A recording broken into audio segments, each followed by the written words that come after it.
Hi friends, today I have another self-help book for your review, and this book also discusses or talks about a very important topic in our lives, and the topic is money, finance.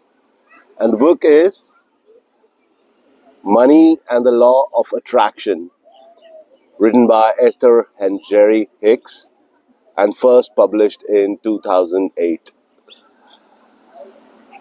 So I'm going to give you a few features, prominent aspects of this book, which dominate. And at the end of the video, I'll give you my rating for this book.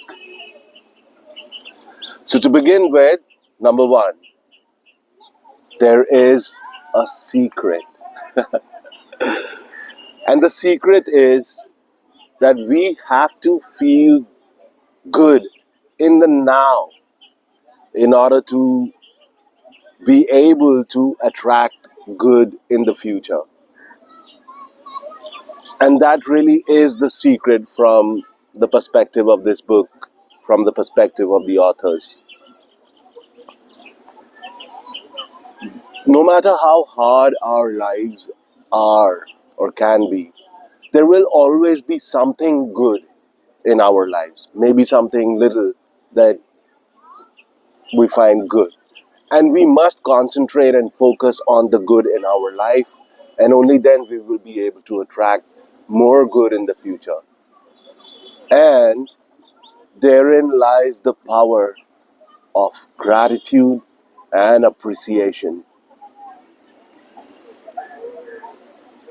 Can we be grateful for our good health?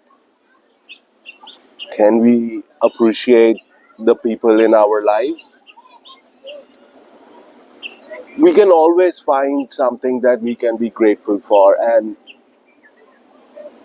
appreciate. And that's the secret for attracting money and good things in our lives. The second feature or a prominent theme in this book is that lack versus abundance. We have to come from a place of abundance. If we start from a place of lack, we attract more lack into our lives. I mean, think about it.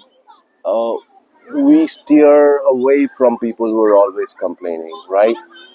And so do the powers that may be. Uh, and there is this Matthew principle in the Bible, right? That those who have very little, that very little will be taken away from them, and those who have plenty, more will be given to them. So imagine that this concept of lack versus abundance has been imbibed in the Bible as well. So it is a very powerful theme, which the authors, harp on throughout the book, that we have to come from a place of abundance, combining it with the good in our lives, appreciating, being grateful, and hoping for the best, kind of, helps us attract money and all the good things that we want in our lives. The third and a very important feature is vibrations. I've heard a lot of people say, and sometimes I say too, vibes do not lie. And for some reason, women are very good at picking up the vibes, right? But the fact of the matter is, how you feel inside, the person you are inside, is visible somehow. The vibrations float around and people know, right? Just to give you an example, I used to take a lot of interviews in my early career. And I've not seen a person ever before, or I've never even spoken to them. But the moment they enter the room, I knew if this person will be hired or not, right? And even if we go to a party, we see someone for the first time, we feel attracted towards them. or we feel repelled. What is that? That's vibrations, right?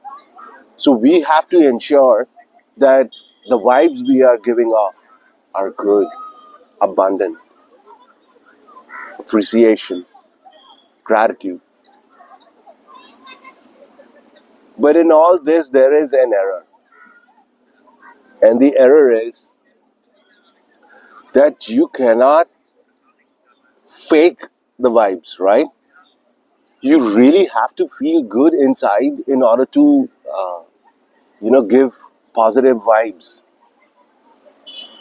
And therefore, I feel that the author has missed out on a very important factor, and that is action. Remember the Bhagavad Gita, Krishna only talks about action. The whole Hindu scripture is focused and propagates the power of action, right? Karma. So, from my point of view, yes, you have to focus on the good in your life. You have to come from a place of abundance. But you will have to do the hard work in order to get there in that state of mind. And to be honest, I have tried to apply these principles in my life for a long time and I have seen improvements. But I cannot say that it was only with the power of thought and no action, right? But I took a lot of concrete, hard-working actions to feel the way I do feel now. So yeah, I mean, again, it is a book which focuses on a very prominent aspect of our life, which is money, finance, and essentially what we all want to achieve in life, right? Success, money, power, a feeling of goodness, right? So yeah, that's the overall message from these authors. And now let me give you my rating on this book. And my rating is 2 out of 10. And I'll tell you why. There is only so much that anyone can talk about feeling good and coming from a place of abundance, right? But the author goes on and on and on, talking about the same thing again and again and again and again. And it does get a little boring. And also for the fact that missing out on the power of action and how important it can be, right? Or how important it is. Therefore, I give it a 2. It's not a easy or a pleasant read, but yes, it does carry an important message. See if you want to pick it up. So that was my spiel, guys. Thank you so much for your time. And until next time, happy reading.